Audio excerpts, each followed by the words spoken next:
So, a lot of people have been asking us how can they read more, read a lot more books than they do, or even develop the reading habit. Yeah. So we decided to share this video, seeing that the year is starting, talk about tips for how to read more, basically. So stick around. It's Diana Renee here. And I'm Tife Dada. And this is 8 tips on how to read more in 2019. So I'm going to start with the first tip. It's set a reading goal. If you want to do anything, you really need to have goals written down. Yeah, so in terms of reading as well, it applies. If you decide you want to read 12 books this year or 24 books, it just means that you read 1 book a month or 2 books a month. So absolutely set a reading goal. Yeah. So tip number 2, divide and conquer. So you have to devote a small amount of time to read every day. So for example, you might say you want to read 20 pages per day, and you find out at the end of the week you've read about 100 pages. If you want to do a bigger challenge, you know that you want to finish a book of 350 pages in a week. You know that it is 50 pages per day. So all you have to do is just devote a small amount of time to read. You can divide your pages. If you have your book, you can use bookmarks. Just divide your pages and set a small time. Okay, I'll read these pages, and that's what I actually do. It makes it easier. Yeah. So it doesn't make it so daunting reading 350 pages in a week. So the third tip would be set a reading time.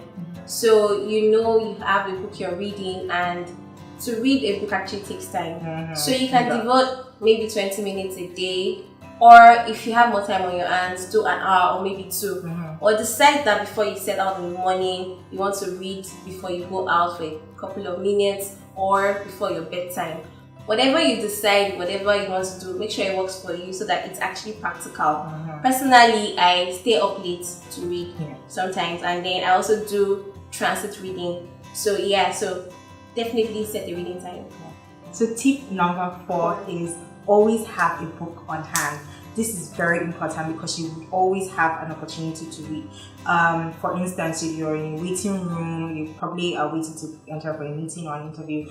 In that short time while you're just waiting, instead of just looking at the TV or pressing your phone or something, you can pick up a book and read. That is why it's important to always have a book on hand. And then if you're into ebooks, you can always make sure that your phone is loaded with books, or your iPad or something.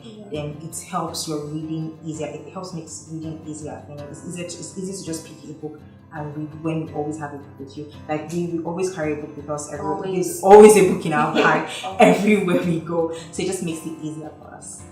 So tip number 5, borrow reading time from less important things. So for instance, I mentioned earlier about when you're in transit, if you're not driving, you can actually read during transit periods, especially if you get to spend extended time during the transit to work or to school or wherever you may be going. Another tip, borrowing from what Diana just said about when you have a meeting or you have a waiting time in between tasks or stuff, you can actually pick up your book and read. Or during lunch, if you finish lunch early or while you're waiting for your lunch to be served, you can use the time while you're waiting to read. So all these pockets of little time, however short, you would realize that you cover pages as you go, because really you can read about a page or 2 in 5 minutes. So imagine if you have pockets of 5 minutes all through your day and you actually utilize it fully by reading. Think about it. Tip number 6. Read books that you actually enjoy. Now, what I know is admirable for you to start a book and you want to finish it. But if you're not enjoying it, there's no point in struggling to finish it. It just makes it really, really difficult.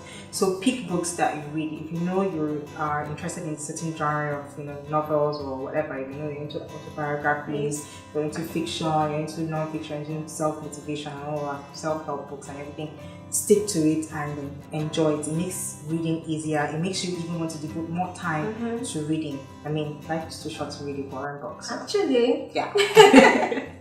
Tip number 7, incorporate audiobooks into your reading routine. I cannot stress how important and how audiobooks have changed my reading life this year. I personally don't enjoy reading autobiographies. But I found out that when I listen to the audiobook, which most times the authors usually narrate the books, I find that I've been able to read about 5 autobiographies this year, which is something that would never have happened because I would have picked up the book, and as Diana said, after a few pages, if I'm not enjoying it, I'll drop it. But so I just wanted to share that tip because I feel like it's something that you can incorporate, and you can also listen to the audiobook while you're doing something else. So you're actually multitasking now, you're reading and doing something else. So absolutely do that. Tip number 8, last but not least, is join a book club. Now this really helps you motivate, and this really helps and motivates you to read more because you are sharing, you are reading with a bunch of people, you can, and a community, and then after you finish reading, you can share your thoughts and opinions with like-minded people like you. So it is really important. It's always fun. I mean, we belong to a book club, and it has really helped us in reading a lot of books that we would never even have read. Yeah, exactly. It just makes it easier. And if you're in Lagos and you're looking for a book club to join, you're welcome to join our book club, Bookaholics Book Club. You can send a message in the comment section and we'll take it up from there. So yes, last one on the list, join the book club.